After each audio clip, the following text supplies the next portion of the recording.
নমস্কার শ্রোতা বন্ধুরা, আজ আমি আপনাদের যে কাহিনীটি শোনাব তার নাম তারা মায়ের সন্ধানে। মাত্র কদিন আগে কালী পূজা শেষ হলো। বাতাসে এখনও বাজি পোড়ানোর বারুদের গন্ধ। প্রতিমা বিসর্জন হলেও অনেক জায়গায় এখনও নিখুঁতভাবে প্যান্ডেলগুলি দাঁড়িয়ে আছে। এই আবহে আমি আর এক মায়ের সন্ধান পেলাম, তা হলো দ্বিতীয় তারা মা। ভাইফোঁটাতে বাপের বাড়ি গিয়ে আমি এই দ্বিতীয় তারা মায়ের খোঁজ পেলাম। দ্বিতীয় তারা মা মন্দিরটি পূর্ব মেদিনীপুরের অন্তর্গত চকগোপালপুর গ্রামে অবস্থিত। একেবারে গ্রাম্য পরিবেশ।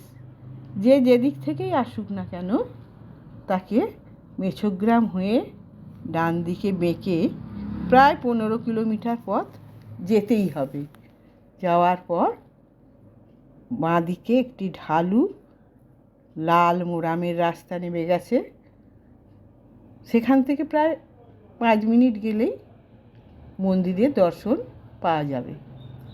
কিন্তু ঠিক সময় মতো পৌঁছতে না পারলে আপনি পুজো দেওয়ার জন্য অবশ্যই আপনাকে সেখানে অপেক্ষা করতে হবে, যেটা আমাদের হয়েছিল। বেলা 12টার মধ্যে নয়, পুরো 12টাতেই মন্দির বন্ধ হয়ে যায় 1 ঘন্টার জন্য। তারপর আবার অপেক্ষা করতে হয়।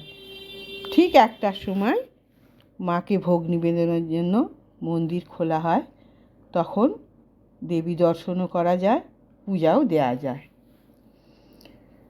এখানে সব থেকে যেটা আমার ভালো লাগলো, এই গ্রাম্য পরিবেশ আর মন্দিরের সাজানো গোছানো একটি সুন্দর নিখুঁতভাবে যেন কেউ এঁকে রেখেছে গ্রামের মধ্যে, ছবির মতো মন্দিরের চারিদিকটি।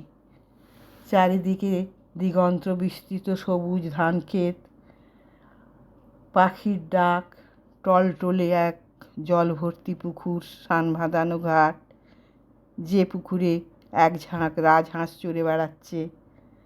সামনে দিয়ে একটি রাঙামাটির পথ চলে গেছে। আপনি কিছুক্ষণের জন্য হলেও কিন্তু বিস্মৃত হয়ে পড়বেন।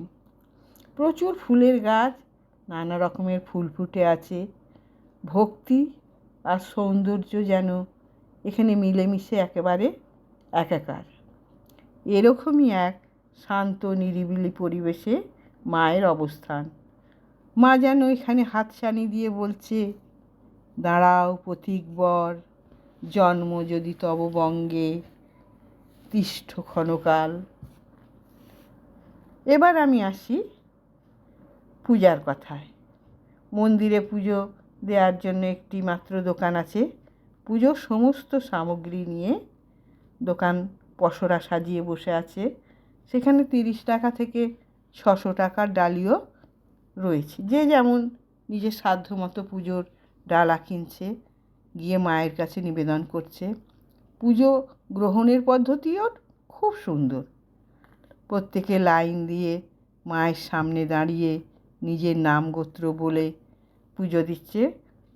পুরোহিত মশাইও খুব হাসি মুখে সকলের পুজো গ্রহণ করছেন এবং পূজা শেষে কপালে সিঁদুরের তিলক দিয়ে আশীর্বাদ দিয়ে হাসি মুখে ভক্তদের বিদায় দিচ্ছেন। এখানে ভোগ গ্রহণের ব্যবস্থাও খুব সুন্দর। কেউ যদি এখানে ভোগ গ্রহণ করতে চায়, আগের দিনই এখানে নাম লেখাতে হয় এবং সেটা দূর থেকে হলে পূজা কমিটির একটি নিজস্ব ফোন নাম্বার আছে, সেটির মাধ্যমে আগের দিনই জানিয়ে দেওয়া হবে। এবং খাওয়ার ব্যবস্থাটিও খুব সুন্দর। আমরা নিজেরা রান্নাঘরে ঢুকে দেখলাম কি পরিষ্কার পরিচ্ছন্ন রান্নার ব্যবস্থা। কাঠের জাল, বড় বড় উনুন, সেখানে ভোগ রান্না হচ্ছে। পাচক মহাশয়ও খুব সহৃদয় ব্যক্তি। আমরা যা জানতে চাইলাম কি সুন্দর বোঝালেন যে এই যে সবজি রান্না হচ্ছে এগুলো এখানকারের খেতেই হয়। তাছাড়া আশেপাশের গ্রামের লোকেরাও তাদের প্রথম যে নতুন ফসল হয় এই ভক্তদের খাওয়ার জন্য এখানে দিয়ে যায়।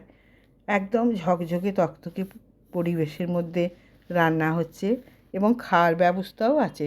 একটি বিরাট লম্বা হলঘর, দুদিকে প্রশস্ত, একসঙ্গে বসে প্রায় 1-150 লোক খেতে পারবে। আর কি না, একটি সুন্দর ঝকঝকে একটি বাগান তৈরি আছে। প্রতিটি ফুল যেন আপনাকে হাতছানি দিয়ে ডাকছে, প্রতিটি পাতার মধ্যে যেন মা তারার স্পর্শ আছে। বাচ্চারা একটু আনন্দ করার জন্য সেখানে আবার ওই নাগরদোলার মতো একটি খেলনারও ব্যবস্থা আছে। সব কিছু ভীষণ সুন্দর ব্যবস্থা। এখানে ভোগ গ্রহণের জন্য একদম মাথাপিছু সামান্যই কিছু নেওয়া হয়। আমি খোঁজ নিয়ে দেখলাম 51 টাকা করে নেওয়া হয়, কিন্তু খাবার দাবার খুব ভালো। 5 রকমের ভাজা দেয়া হবে, ভাত, ডাল, একটা সবজি, এবং সবার শেষে দেয়া হবে পায়েস। মূল মন্দিরের অনতি দূরেই সাধক বামাখ্যাপার মন্দির। মা যেমন সন্তানকে না খাইয়ে আগে খাবার খায় না, এখানেও ভোগ নিবেদনের ক্ষেত্রেও তাই দেখলাম। আগে বামদেবের মন্দিরে ভোগ নিবেদন হলো, পরে মায়ের মন্দিরে ভোগ এলো। পূজা শেষে সকল ভক্ত ওই ভোগ প্রসাদ হিসাবে অল্প অল্প পেল। চারিদিকে নানান দোকান আছে, কেউ নিজের মতো খাবার কিনেও খেতে পারে, আমরা যেমন কিনে খেয়েছিলাম। হ্যাঁ, এখানে একটি উল্লেখযোগ্য কথা হলো, আমরা নিজেরা যে কজন গেছিলাম নিজেদেরকে খুব সৌভাগ্যবান মনে করি। কারণ আমাদের পরিবারে, অর্থাৎ আমরা যে কজন ওখানে গেছিলাম, তাদের একটি সৌভাগ্য হয়েছিল মায়ের ভোগের ওই প্রসাদ মাথায় করে নিয়ে আসার, এবং পরবর্তীকালে ওই ভোগ দর্শনও তারা প্রথম করেছিল, এবং সেই প্রসাদ আমরা ভোগ হিসাবে গ্রহণও করেছি।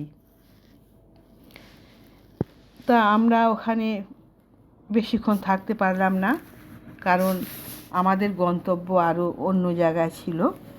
আমরা এরপরে ওই দিনই ওখান থেকে কামারপুকুর, জয়রামবাটির উদ্দেশ্যে রওনা হয়েছিলাম, যার জন্যে বেশিক্ষণ আর ওখানে আমাদের থাকা সম্ভব হয়নি। কিন্তু এই অল্প সময়ের মধ্যেই যেটুকুনি অনুভূতি আমাদের হলো, মনে হলো এ যেন এক শান্তির স্থান। এখানে কিছুক্ষণ থাকলে আপনি যেন একটি নৈসর্গিক পরিবেশ খুঁজে পাবেন। নিজেকে মনে হবে তিষ্ঠ ক্ষণকাল, অর্থাৎ এখানে আরও কিছুক্ষণের জন্য অপেক্ষা করি। ওই দিন আমরা যে কামারপুকুর জয়রামবাটি গেছিলাম, সেই কাহিনী, সে আর এক দেবভূমির কথা আমি আপনাদের অন্য সময় জানাবো। আজ এই পর্যন্তই। জয় তারা মা, সকলের মঙ্গল হোক। নমস্কার।